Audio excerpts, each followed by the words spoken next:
Welcome to You Are Not Alone. This is a safe place to explore all things spiritual and beyond. I am spiritual medium Erica Gabriel. So happy to be with you guys again. How is everyone doing? It's so funny because you guys tell me when I ask questions in this podcast that you answer back. And then when I meet you or I see you or I read for you, you're like, I've been talking to you every day when I listen to every week when I listen to your podcast. So how is everyone? You know, I'm not an astrologer, as you guys know. I think astrology is great. I just know nothing about it. But I have even been driven this week to be like, is there something happening in the stars? What on God's green earth? Lots going on, lots of energy going on. And doing this podcast has been really cool because every time I sit down to do the podcast, I just feel incredibly grounded and incredibly grateful to connect with you guys, as well as when I do readings. So anyone that's feeling out of sorts, let go of the feeling of out of sorts in some way, saying, I know I'm feeling that way, and pick something to do that makes you grounded. I would recommend away from technology as well, even if it's just going for a little walk, drinking a big fresh glass of water. I think we overthink so much. Like, oh my God, I need to meditate for 4 hours and do this, that, the other. You know, listen, it can just be 10 deep breaths. It can be listening to this podcast, although this is technology. So I would say ground and then listen. But I am with you guys, and you know you're not alone, and you're not alone in this community. We are all spiritual seekers. So we're really not alone here. And I'm so excited. I have a guest today. As you guys know, I'm very guest picky. I feel like I say that every time I have a guest. I'm like, I don't host many people, but I am really guest picky. But this person is very special to me. Listen, if I didn't know her, I would have still been dying to have her on the show. But what makes this especially special is that I think I've known her for 20 years. I really think that's when I first met her. And I was guided to her through a beautiful turn of events, as she is an incredibly powerful Reiki Master. And I've learned so much from her. And I was also learning from her really how to manage boundaries and how to open and close boundaries through her teaching me Reiki. So it was the first time that I actually managed opening and closing to spirit instead of just being like, the information, it's all coming in. Obviously, I learned Reiki, but I learned valuable lessons that I've taken with me throughout this journey as a medium. And Marla is still doing Reiki, but she also has an incredible practice.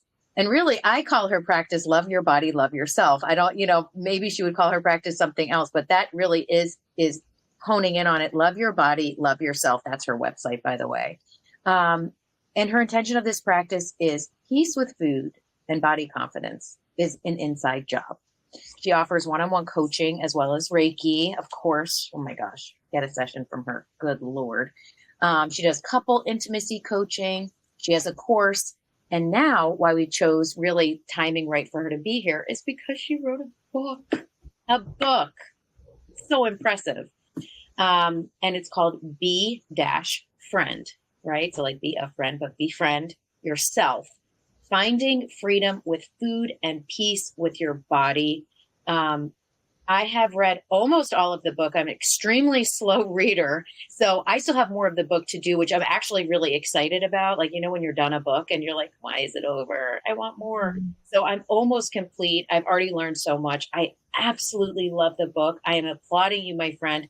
Welcome, Marla Mervis-Hartman to You Are Not Alone. Again, yes. If the listeners haven't listened to that first podcast, that was amazing.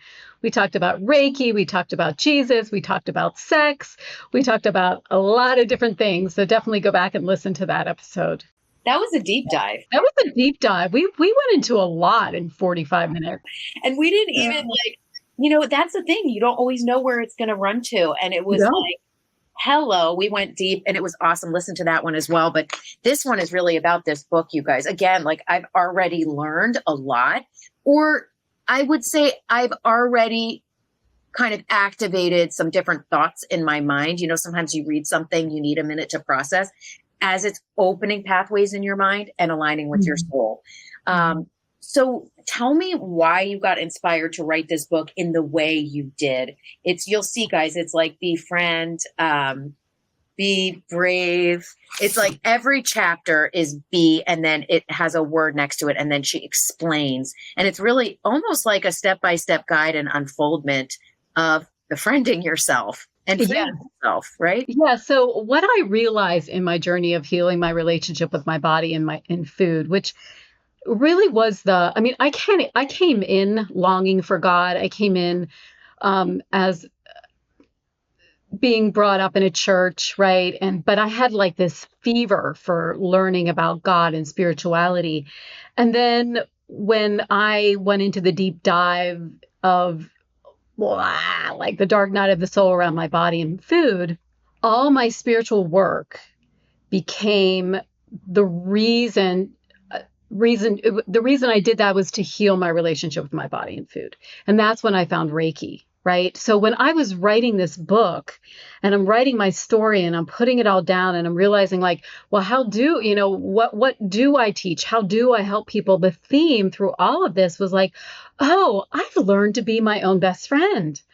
I've learned how to take care of myself and listen to myself and love myself. And I may not like what I see in the mirror all the time, but I've learned to love and respect and care for myself. And then it's not about just the idea of being a friend. I mean, that's like a nice idea. That's like a nice meme on Instagram. Let's get real, right? Be your own best friend. But what does that actually mean? It means being. It means living that. It means moment by moment, what would I do for my own best friend in this moment? So that's where the be really came from. I love that. And it's so interesting because you start talking about kind of how we got into this position. And I was telling you, I was watching this kind of like this video about women being interviewed like in the 90s, right? I mean, even now, but more so in the 90s, women being interviewed in the 90s, ads for women in the 90s, like right when we were coming up. I know you guys feel it too if you're, came up in the 80s, 70s, aughts, whatever. But it was a whole kind of compilation of how women were treated. And I love that you start the book out by, really touching in on how brutally, really, women have been treated and told things about their bodies. And then that becomes our absolute reality. Like, where does this come from? We all kind of see people and then look at ourselves, and there's so much harshness and darkness. I mean, the thing is that we are perpetuating it, right? We are still in it. We've bought into this idea. And we've been so brainwashed for so long because it's not just that culture. It's like, this is like in our blood, right? Where women are taught that our bodies matter so much, right? And I do think that it's cultural, it's brainwash, it's us, drinking the Kool-Aid, making the Kool-Aid, sharing the Kool-Aid with everyone, right? And so I have found that even the idea of reclaiming ourselves and saying no to this idea of diet culture, because sometimes we don't even realize that we're speaking, we're sharing, we're actually making that happen. That happens by, oh my gosh, you lost so much weight. How'd you do that? You look so good, girl. And what happens in that? Oh, I look good, right? The person hearing that, I better keep this up, right? So here we are, we've lost weight. And it doesn't feel, it's like there's still fear in it. There's still like this holding and gripping of like, oh my gosh, I lost weight. I have to hold on to this, right? So when are we willing to unclench our fists and allow ourselves to be and allow ourselves to say, I'm not doing that anymore. And that's not like I am woman, hear me roar, like come out like blazing. This is a moment to moment conversation with yourself and conversation with spirit on how does this body and how can this body house a life and live a life where I'm really in my fullness, where my soul gets to be and to share, and rather than just like, oh, what's the size of my butt, right? I mean, it's so insidious. I mean, how many women do you think, just in our country, let's just go to our country, wake up and think, oh, what did I eat yesterday? What am I going to eat for breakfast? Oh, I feel so whatever, right? It's an obsession, and this is no judgment. I'm deep, I've been deep in myself. It's an obsession. It's an obsession with weight and eating, and right? I think there's so much just distorted eating and eating disorders and mental abuse. We don't even realize it's just what we think is reality. It's very true, Erica, because we're so in it, we don't even realize that it's a problem because everyone around us is doing the same thing. So it's so normalized to beat ourselves up. It's so normalized to say these comments of like, I can't believe I'm eating this and all this stuff that we don't even know what life could be like without this. So I was working with this man a couple weeks ago, and we were talking about his relationship with his body, and in the intake form that he sent me, he's like, I don't really have any issues with food. And I was like, and then we started talking, and it was like, oh no, this was an issue, right? The restricting, the obsession, and it wasn't even a realization, right?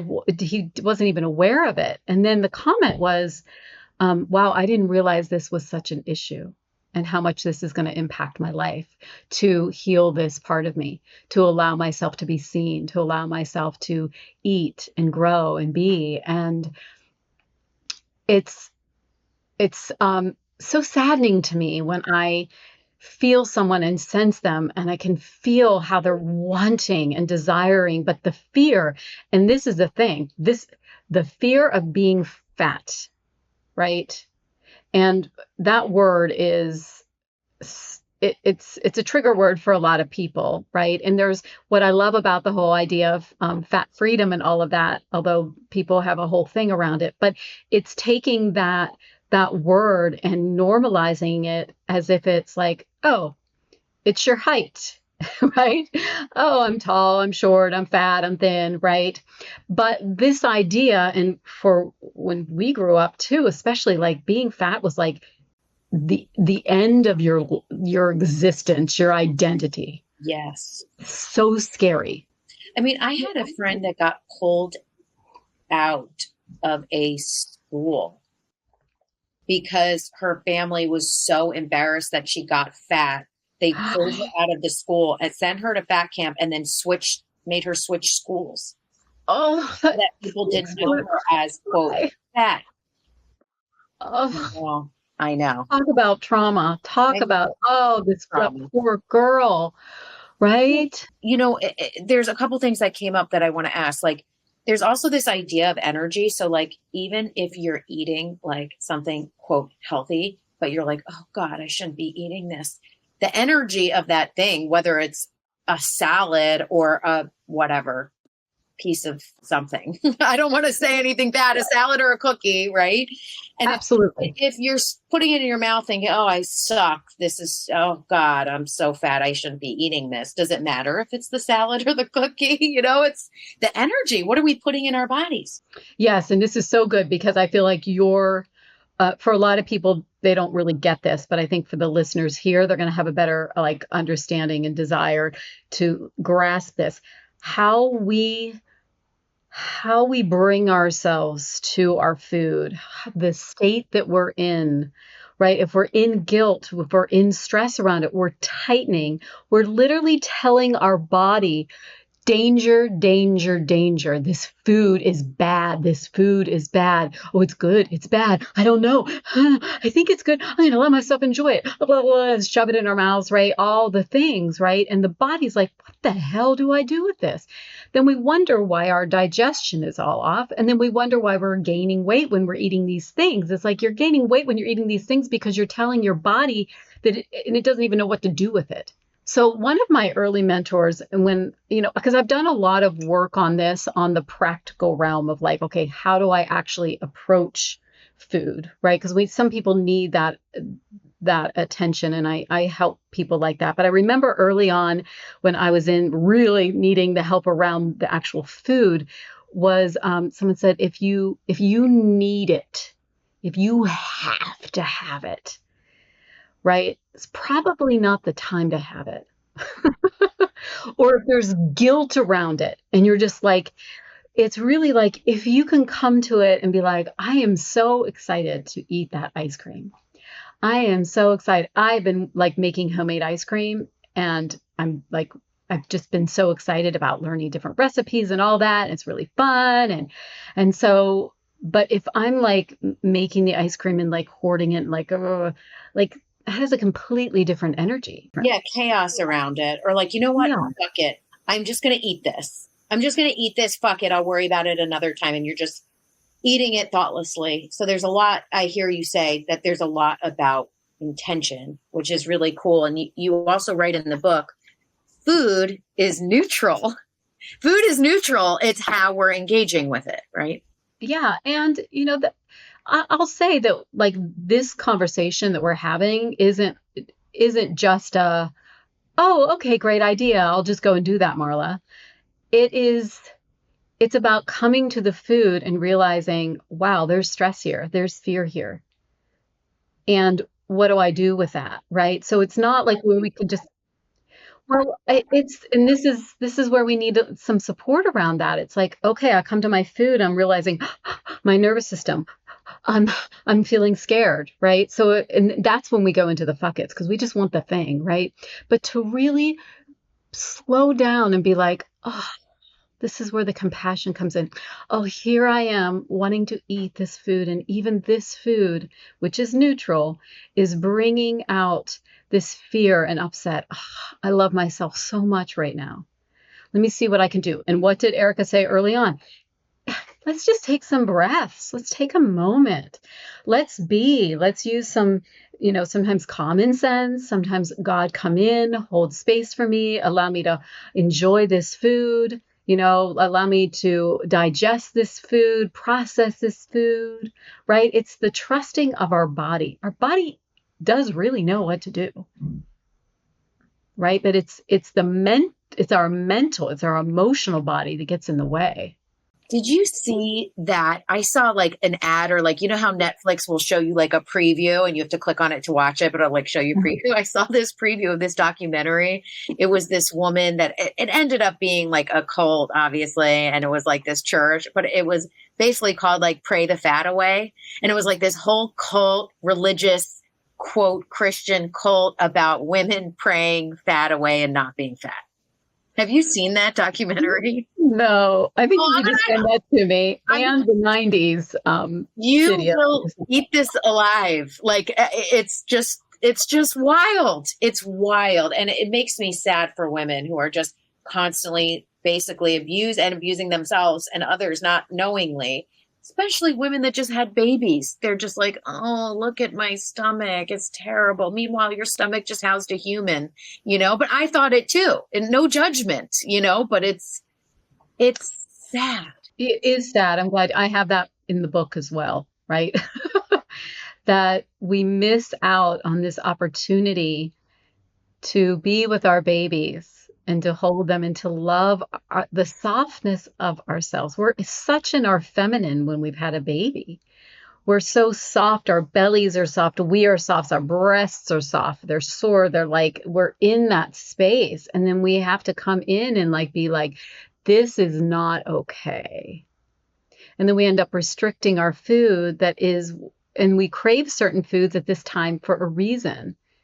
For the restoration, for the healing, if we're breastfeeding for the child, right? This is important. It's God's idea. It's by design, right? And what I have seen and found, and I've done some training on this postpartum care for women around the gut, because it's all about the belly being thin, is that women will go back to doing sit-ups, and that's what makes it worse, because they're not doing the right healing for their gut. And then that's when they get the pooch.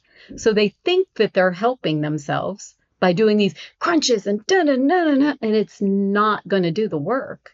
It's very specific, and it's a very specific time, right? Can it be healthy to feel good losing weight? Can it be a positive to lose weight and be like, oh my gosh, I feel so good? Or is that programming as well? Well, I think that that is a very personal experience, because lots of times, and how I like to approach this is that weight loss can be a symptom of actually listening to our bodies. So if I, before I go to bed, stuff myself with a lot of food because I just, every night it's an emotional ride at my house or whatever the story is, and I end up gaining weight, and then I stop that behavior and I actually deal with the emotions and I take actions or do whatever, and then I lose weight, that's a symptom of me caring for myself deeper. Right. So we want to look at, like, what is the deeper intention around that? And some people will go straight for the weight loss and they think that the weight loss means they made it. But we want to look at it like, what are the ways that we can care for ourselves? So we know that moving our body is important. We know that drinking water is important. We know that certain foods are going to be, like, food is neutral and there is life force in a piece of broccoli. And there's no life force in, like, a piece of cardboard, something that, is very much processed. And I just want to come back to what we said, which is really important, is there's no guilt in any of that at all. It's allowing ourselves to have that full expression. And sometimes when we choose from a loving place to really feed our bodies in a very specific way that feels pleasurable and doesn't have that guilt, then we may lose weight, and that can feel great. And I mean, come on, let's just face it. You lose weight, you feel lighter, you feel a little bit, you got your little thing on, and then the world starts saying, oh my gosh, you lost weight, and so it feels good from that side too, right? And it's not like, I've had is a lot of women be like, they said I lost weight, they shouldn't do that. It's like, let's just allow people to, like, you can take it with a grain of salt. You can allow it in, like, thank you, but that's not your worth, right? So it's almost like feeling good if you lost weight and you were being kind to yourself and conscious, or maybe changing some habits. What do you think about Ozempic for weight loss, not for diabetes, like Ozempic, Wegovy, Manjaro? What has that done to your practice? This is huge. Well, I think it's done a lot for people that I know that are in the weight loss world, because they're skipping the whole healthy eating, figuring out how to eat, and just going straight for the drugs. For me, my practice is more filled with people who are done with feeling crap about themselves, feeling emotional, feeling like they're just done, and they're wanting another way. And they're wanting a spiritual way, and they're wanting the Reiki and all the things that come along with it. So I haven't seen that it's shifted my practice too much. I do think, and it's kind of a hot topic, and a lot of people have a lot of things to say about it, being the middle child peacekeeper Libra that I am. I like to keep myself out of the conversation. Well, however, ask, what your perspective is, because you're doing healing work, and perhaps, not judging everyone by any means, but perhaps some people, they're not doing that healing. They're just like, dude, help me lose weight because I'm miserable, which, right. Hey, maybe if they lose weight, then they can come back to healing. They're in such a firestorm with themselves that if they get the weight off and they go, okay, now I'm ready to look at things because I don't feel so freaked out about my weight. Absolutely. I think everyone, it's very different, right? It's how you and I both approach a dessert or approach a salad, right? Like, or approach this weight loss this drug. And so everyone's on their own journey. Everyone's in their own experience. I do have a little bit of fear around it, that it's just going to be the next thing that ends up being the speed that the women in the 60s, I think it was, that were doing all, speed in order to lose weight. Fen or whatever. Yeah, fen. Yes, that's what it's called. Yeah. Yeah. So I have some fear around that. And I have some fear for women that are still in that experience of just really desiring to lose weight. And think about the friend you were just talking about, like what's her experience right now? Right? Because that goes deep into a lot of this food stuff is so connected to love. It is the source of its nourishment. And so if we're not loved in a certain way as a child, or we didn't get our needs met, food can come in, right? And can be the way that we cope with things. Food, and when I say food, I don't just mean like emotional eating a lot. I mean dieting too. Emotionally dieting. Do you think everyone can heal their relationship with food, or some people it's in their DNA and they won't be able to do that? Like, do you think everyone in this life can do that? I think so. I think so. I think it's a level of what we want and what freedom actually means. Like freedom with food actually means to everyone, right? There may be where someone's like, "Oh, I'm good at this place. I can control this and still feel good about my life," right? Or it's no, it is really a control issue. And some of the stuff is so programmed. I mean, Erica, I'm still healing. It's not like I've just, it's not a turn the light switch on. I've been doing this for a long time and I still find these moments. And personally, what I'm working right now is I actually had a friend, she messaged me. She's like, I had a dream about you. And she has very huge dreams. And that's when her guides come. And she's like, you were in the energy of guilt. And it was around food. And I'm like, I don't feel guilty around food right now. I am not feeling. And then I noticed that, oh, it's this very faint fog that is just a little bit of this energy of guilt is still in my field. No, I'm not acting on it. It's not a live vibration where I'm like, oh, I'm not going to eat that food because I'm feeling so guilty, but it's still there. So on a energetic level, I'm working to release that. And so it's very insidious. And I'm a woman living in diet culture. I mean, I was just working on my lighting earlier, right? So You're in Hawaii, right? Mhm. So it's like constant shorts, bathing suit. So you're constantly confronted with exposing like your body and needing to feel free to jump in water. And that would be a factor for me. You're probably constantly at the water, right? Yeah, you're at the water a lot. I mean, there's a lot of flesh going on here. I feel like there's a lot. I mean, we were in Los Angeles. That's where we met. So we know how that was, right? Oh, I mean, yeah. I was like, Oh my holy God. man, like the Oh my birth of God. diet culture. And so being here, it's a little more free. There's a lot more flesh being seen. Women are a little more comfortable with their flesh, right? So Yeah. it is a lot more laid back. And yeah, I think in years past, I would have been like, Yeah, interesting. It's so funny you bring up Los Angeles. It just made me have this memory. I was in this acting class, and I mean, I know what I weighed because everyone there was obsessed with weight. I mean, all the auditions I went to, you put your name and then you'd have to put your weight and sizes. So you could see everyone's weight and sizes. oh my gosh, that's right. I Yes. blocked that out. Yes. And I remember I know what I weighed. I weighed probably the smallest I've ever weighed.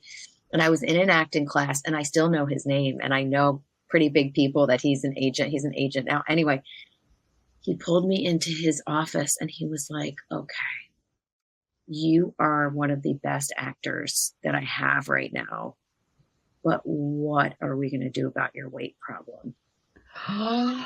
He was like, you need to gain 30 pounds and he said, be the fat best friend, or you need to lose 30 pounds and be the cute girl, but you can't be like normal.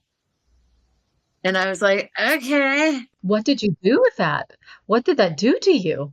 I was just like, oh my God, I'm so fucking fat. What do I do? Do you know what I mean? Because I was acting at 6. So I was like, holy shit, I'm ruining my career. And I was not, by the way, I was super thin.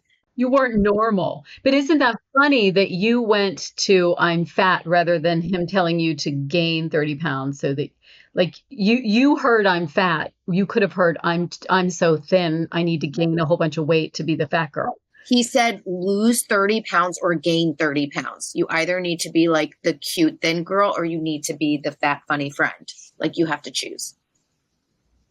Is that nuts? Pulled me into his office.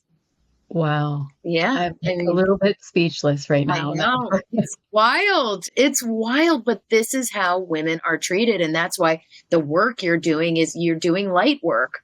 You're literally light working. Like you're helping people, women free themselves from this abuse because they're taking their power back. Yeah. And then what? Right, Erica? So it's like, okay, we have freedom with food. We have peace with our body. That's not the end all be all. That's what often happens with people. It's like they lose weight and then they think I lost weight. And then that's their goal.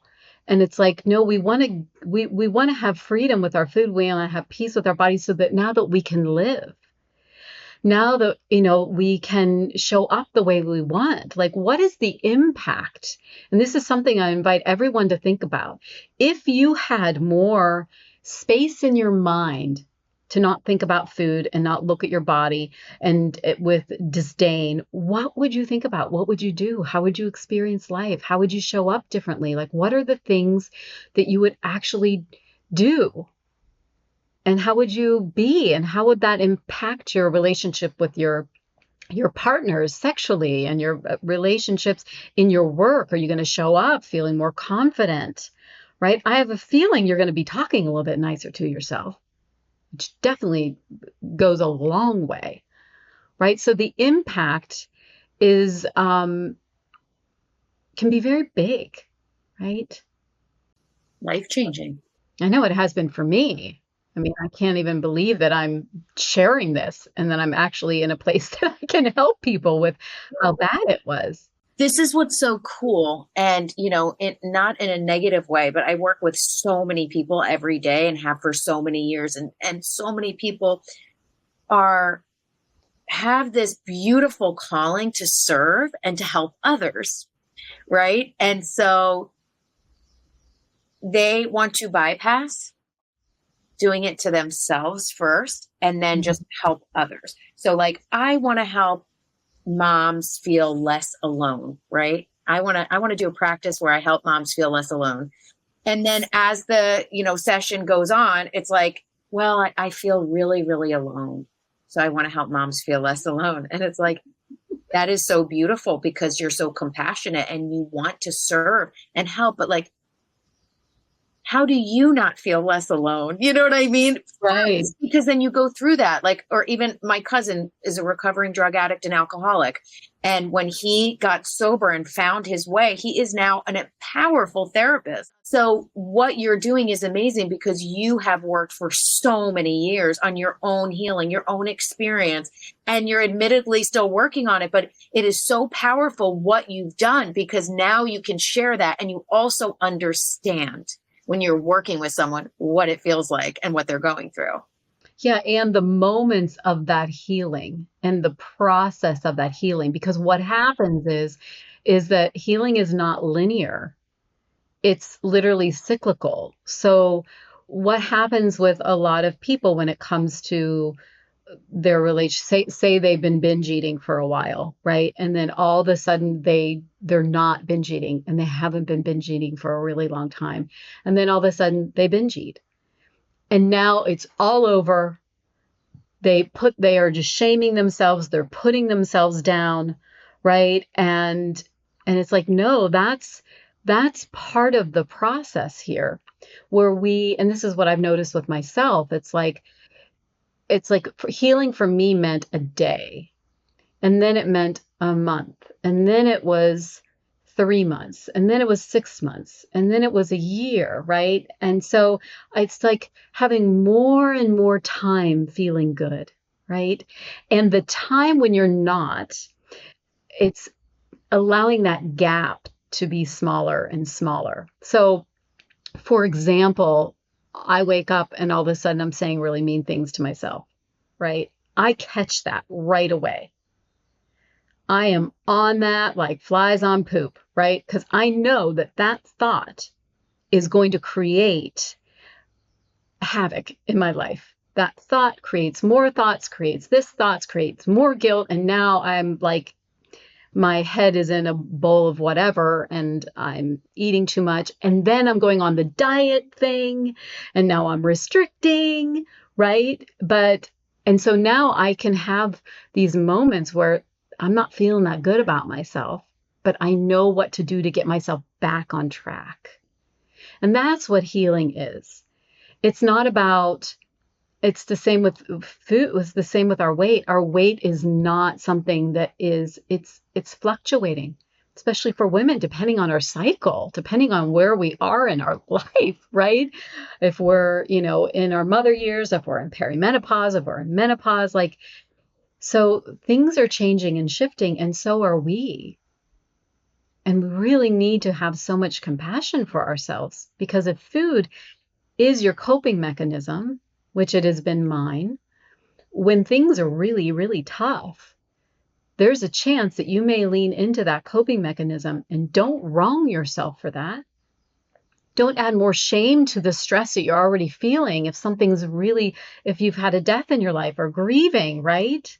And it's like that, that bowl of ice cream brings you comfort, then for goodness sake, don't make yourself wrong for that. Bringing it back to the book, what do you have in the book that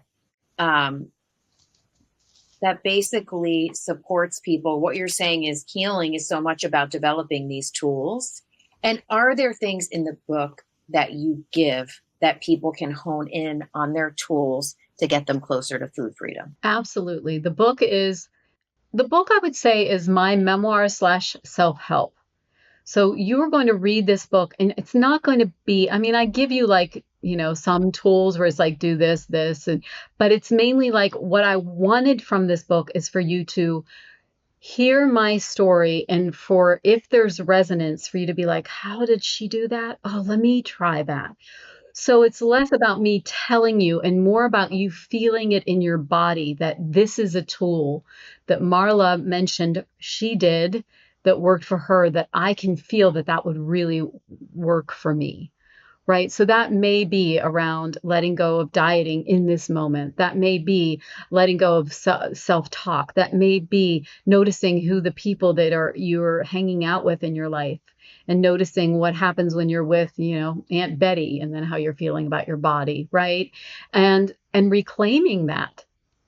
And the most important thing that I really want people to get from this book is that compassion really goes a long way.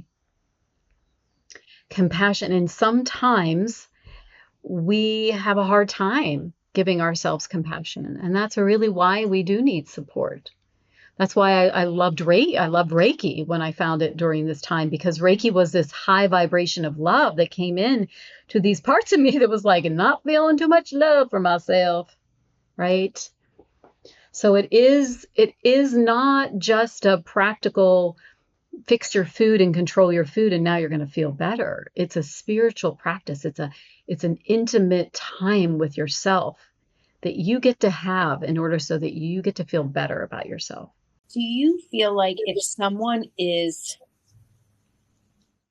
overweight, whatever that means, I'm like laughing because it's even hard to say when we're talking in this way of compassion. It's okay. Yeah, I get it. No, say someone their health is not doing well. Let's just say, not that all people that are quote overweight are unhealthy. Okay, let's stop right there. But the idea is if they are over their weight, their body is not processing in the right way. Their levels are high. So there is some non-health there. They're overweight, right? Can someone who says, okay, my intention is to, take care of my body and lose weight so that my arthritis gets better, my sugars get better, whatever it may be, can they use the book to do it with love for themselves instead of aggression towards themselves? Yes, they can.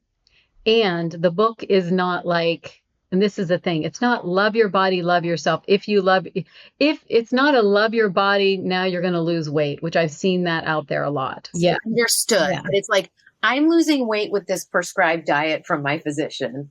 but I don't want to be mean to myself the entire time. Like there are people listening to this that are in that place. Like, wow, I am overweight and I'm not that healthy right now, but they're so interested also in healing their relationship. They have to do it at the same time, right?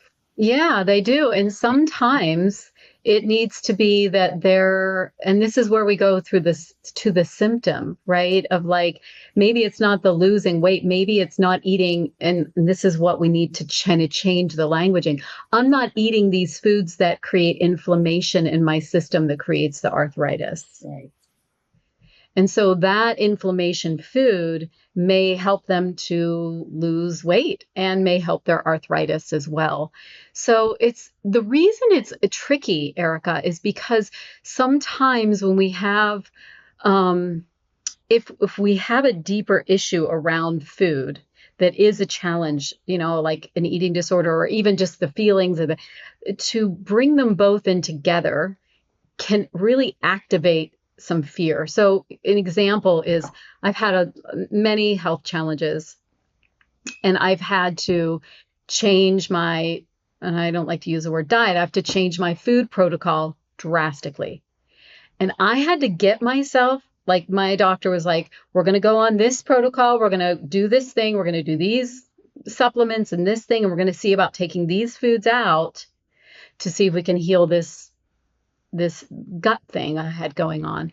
And it took me I can feel it in my body right now as I'm talking about it. It took me a good month, maybe 2 months for me to get myself in the mental state of mind and emotionally being able to change my food without not activating my eating disorder experience. Like I had to really get myself to the place where I'm like, I'm not doing this about my weight. And my weight did change, right? I'm not doing this about my weight. I'm doing this for my health, right? And I did let all those little inner children be like, we love you. This is for your health. Exactly. So that's someone, you have that experience, someone that is being required to lose weight, that is having that, some kind of issue, and they can use the tools. You have the tools. You're just saying you're utilizing these tools that a lot of people don't have. And that's what I feel like they can get in the book. So like anyone can read it. And also too, reveal to heal. Even just some of the things I was reading, I'm like, yep, that's me. Yep, that's me in the book. So just even noticing, that's powerful too, just noticing how you're treating food or talking to yourself in relation to food is huge. Absolutely. Because I love that, reveal to heal. When we reveal something and we notice it, even that little seed right there can really open up something and really make an impact. Yeah, because if you read the book, then your soul starts to process it on many levels. It doesn't mean, the next day you're completely changed, but you will start to process that and notice things. Tell me about your private sessions, because you offer 3 types right now, right? So 1, love your body, love yourself, working with food relationship. 2, working with intimacy, right, with your partner. And then 3 Reiki sessions. Will you tell me about what you and I do the Akashic record readings. Oh, okay, great. Yes. And this way people that hear you can work with you. And then where do they get your book? Yeah, feel free to reach out to me. Usually my love your body work is really, it's a journey together. I don't often do one-ups. I can, but really it's like a journey together because we need that support. We need someone holding our hand and going into all of these moments, right? And then of course there's the Reiki classes and Reiki 101. Everything I do is virtual now, thanks to COVID and the fact that I'm living in the middle of the Pacific Ocean. Yes. So go to my website. You're going to find everything there. My book comes out October 1st. So if you're listening to this before, then stay tuned for October 1st. It is going to be 99 cents, the Kindle version. And afterwards, you can go and buy the book, and we'll put the link below, and then go to my website. On my book page, you will find a way to put in that invoice number, and then I have some free gifts for you. So yeah, my Body Compassion Collective course and other ways to work together. How do you like living in Hawaii, by the way? You know what? I love it. I love it. It's been so healing. It's just a lot more chill, a lot more family. It's been good. Is Yeah. it true that it's like double expensive as anywhere else there? You know what, Maui? I guess I don't like to live anywhere that's cheap. You've got expensive location taste. Next up, London. I did New York, LA, no, Maui. Yes. Well, that's so beautiful. I am so excited for everyone to get this podcast, hear this podcast, get your book, work with you. I mean, working with you in Reiki completely put me on a different path. So also I would say too, I have never met anyone that does Reiki like Marla or even teach Reiki like Marla. So, you know, if you're looking for distance Reiki healing, which is what you do, right, Marla, it is wild. It's wild, the energy that Marla can tap into with Reiki. So I'm so excited for everyone to read this book. I really hope everyone enjoyed hearing this, and maybe this was thought-provoking. I hope it wasn't triggering. Maybe I should put a trigger warning. I don't know. You know, Not a bad idea. Yeah, because it's a lot. This is big. This is big. And maybe we want to say, like before, like, let's take some deep breaths. Let's get ourselves into the space to hear this information. The idea is, you know, in talking to my cousin, it's like, you know, you can stop drinking alcohol, but you can't stop eating food, and healing the relationship with food is a worthwhile, beautiful, and loving thing, you know, and I'm sure it just activates even more your relationship with God as well, because you have that space, right? Yeah, absolutely. Thank you for coming on my show. Thank you for having me. Yeah. So lovely to be here. Oh my God, what a pleasure. A pleasure to see your face. And guys, so go to loveyourbodyloveyourself.com and you can connect with Marla there. You can also connect with her on Instagram. I hope everyone is having a beautiful day. We have amazing, amazing season rolling out right here, right now. Marla is a highlight. I hope you enjoyed this. I know I did. If you take nothing else away, know that you are not alone. There are other spiritual seekers out there, other people going through what you're going through. And you're also not alone in spirit. Your angels, your guides, your ancestors, your higher self, right? Your loved ones in spirit. Everyone is supporting you, working for you, working on your behalf. You are not alone. God bless you guys. I love you. Don't forget to tune in every Tuesday. Follow me on Instagram. Take care. Talk to you soon. Love you.